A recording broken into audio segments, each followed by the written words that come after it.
I thought on this tropical, particularly beautiful Invercargill day, I might make some chicken soup. I used to make this a lot when I lived in Hanmer Springs and Christchurch.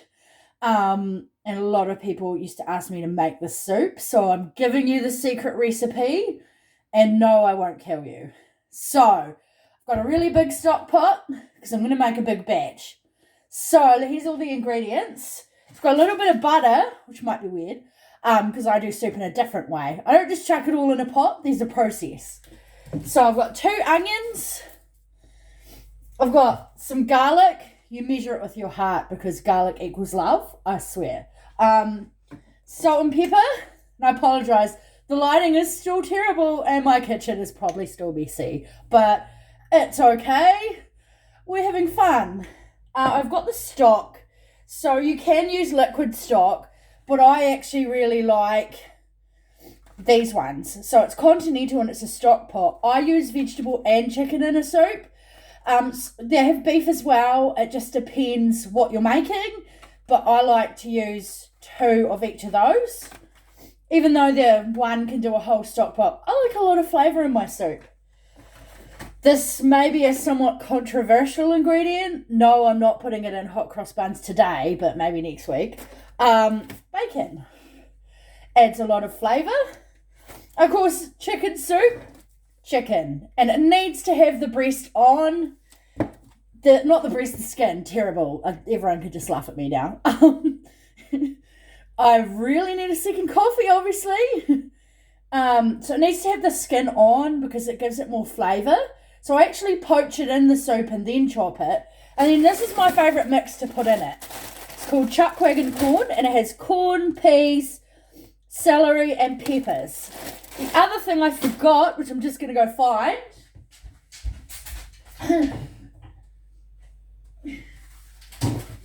is King's Soup Mix, country chicken.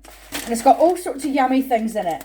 You can just put chicken in this in a pot, and some people do that, but I like to make soup an event. It's meant to be delicious.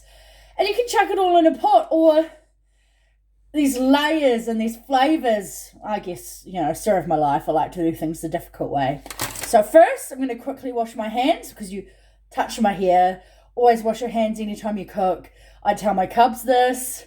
So just quickly washing my hands with hot water. Awesome. Got my lovely apron. So the thing I start off with is turning the element on because it takes a while for it to heat up. And just a little bit of butter. I don't really measure. It's just to cook the garlic and onions so they have a bit more flavour. And they cook a bit beforehand. I don't know why I do it, I just do. This lighting is terrible. Oh well, let's get on with it. So, just a little bit. So, not like the amount I made when I made French toast, just a slice. So while that's melting, I'm going to put this back in the fridge because I have cake to make later.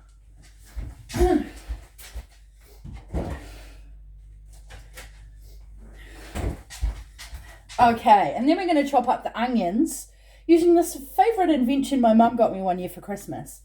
It's from Tupperware, but you can get other ones from Kmart, and you just pull it and it spins, and then you can chop onions without crying, because I don't cry pretty. You really don't want to see that. True story.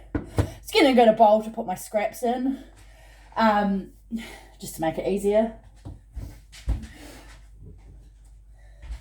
So rather than 5 million trips to the bin, I just have a bowl and I put like all the onion peel and all the stuff that I don't want in there, and then chuck it out at the end. It's convenient. So I've got one of my many wooden spoons. I have 9. I possibly own half of Briscoe's, I swear. So I'm just going to cut the ends off. I mean, this is probably not how Gordon Ramsay chops his onions, but I don't care. This is how Latasha chops her onions. So just cut it in half. And you don't have to be flash with it or cut it up. So it will cook down. So, sounds like the butter's melting really well.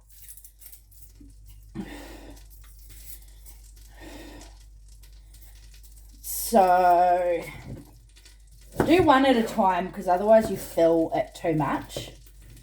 So I'm just cutting it into fourths to make it easier for it to chop. And I'm going to turn the pot down a bit because I don't want to burn the soup. So you're just putting it in there until you can usually fit one onion if you chop it small enough. And you just spin and pull using my muscles. It's a workout.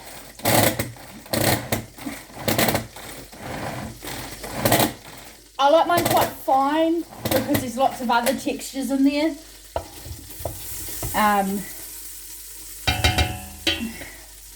Basically, so yeah, see, it's just a little bit. You probably can't see that, sorry. If anyone wants to be my cameraman or woman, you get free food. Just tipping it in. So it's kind of in fine-ish chunks. Whatever you like, because it does cook down. So there's one, because I'm making a big pot, I'm going to use 2 onions. If you're making a smaller pot, you can just use one. So, oh, onions are still making me cry. Oh, I'm not a pretty crier. I'm not as bad as Kim Kardashian, but so sorry in advance. Some people cry delicately. No, not me. I don't do anything delicately particularly. Oh. So this is a smaller onion, so be just enough. So it's kind of like 1.5 big onions, one big, one small. Oh, my eyes are watering. I might be good for allergies.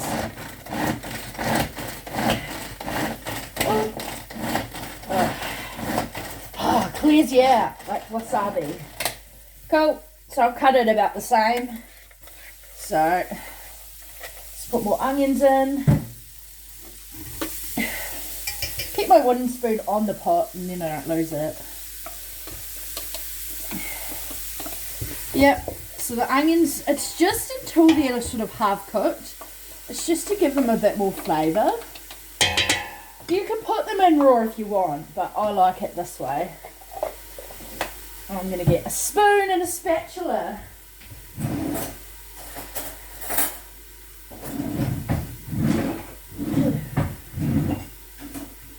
I thought I was so organised, alas not.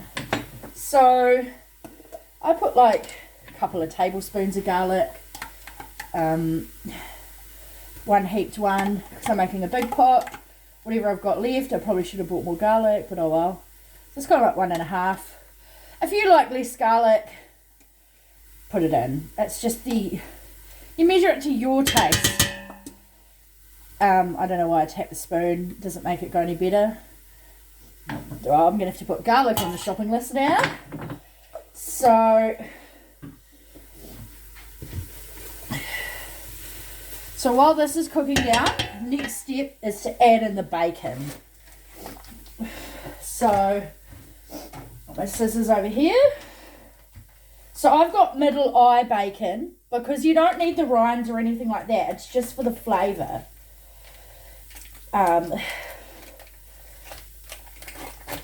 You can put rashers, up to you, but this is the type of bacon that I like. So I'm going to pop that in my bin and just cut it. You don't have to like see it. It doesn't have to be uniform. It doesn't have to be tiny weeny pieces. It just roughly chop it because again it'll cook down. So this is the prep stage. So I've just chopped it into little pieces and I'm going to put it in there. Oh, delicately-ish. And not chop it everywhere. So there's the bacon in. So you just want to cook that down for a few minutes.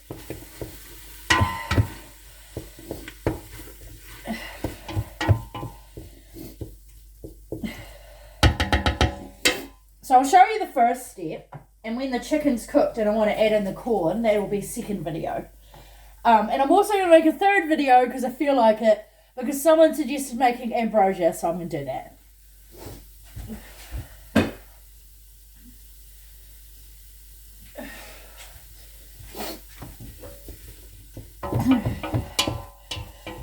So just letting it cook down,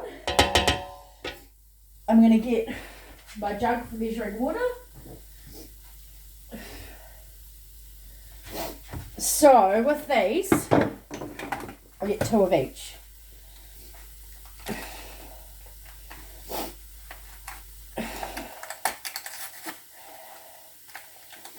Here's 1, 2 vegetable.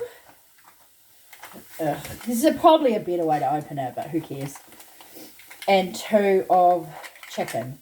Then I'll put them back in my drawer of fun. It's got stocks, herbs, all sorts of cool stuff.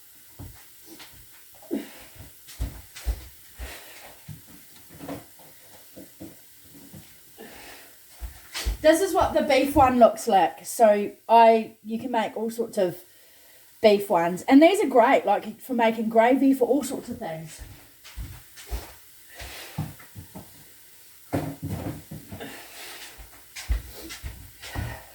So when the bacon's sort of a little bit brown and the onions are mostly cooked, give it a little bit longer.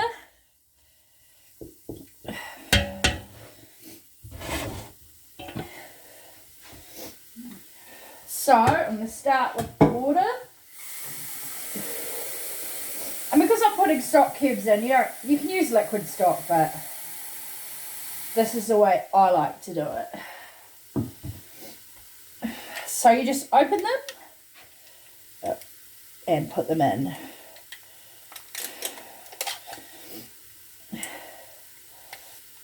So there's 1.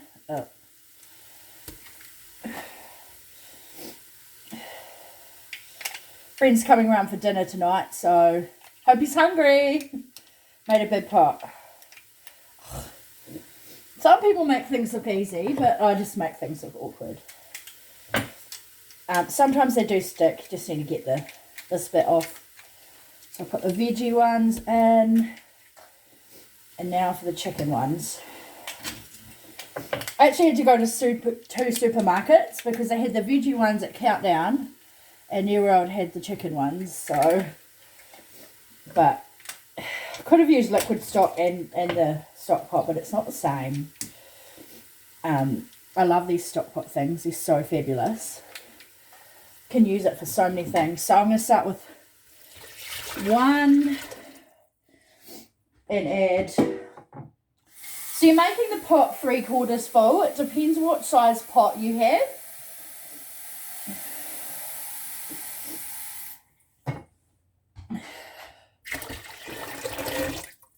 So probably 3 because this is my biggest pot and I'm making heaps.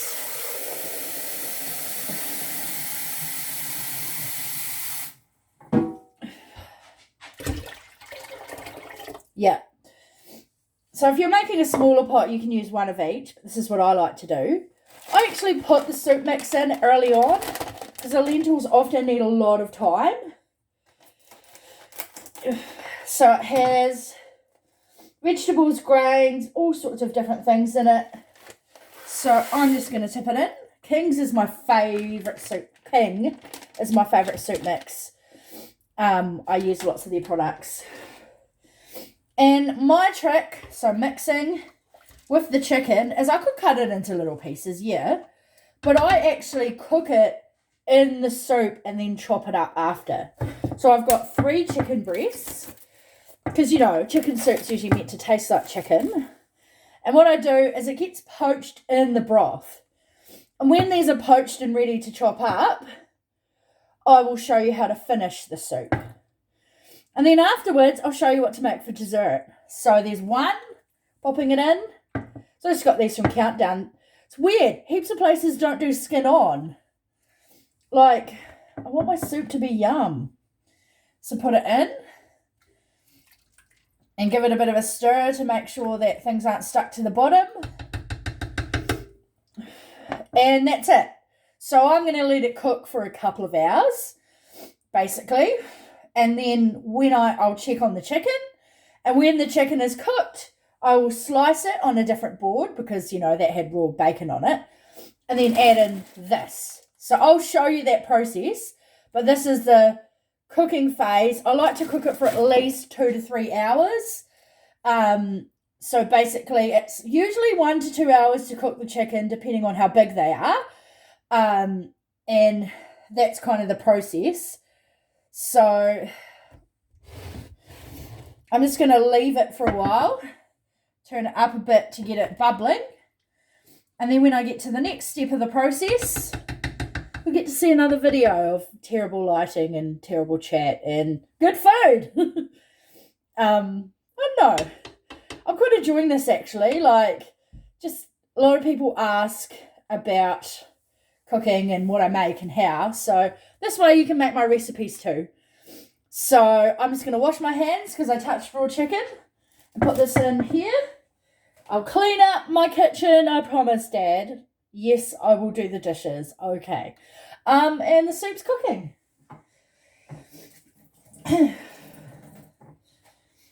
Awesome. Well, I will talk to you next when we go to the next stage. All we've got left to put in is this.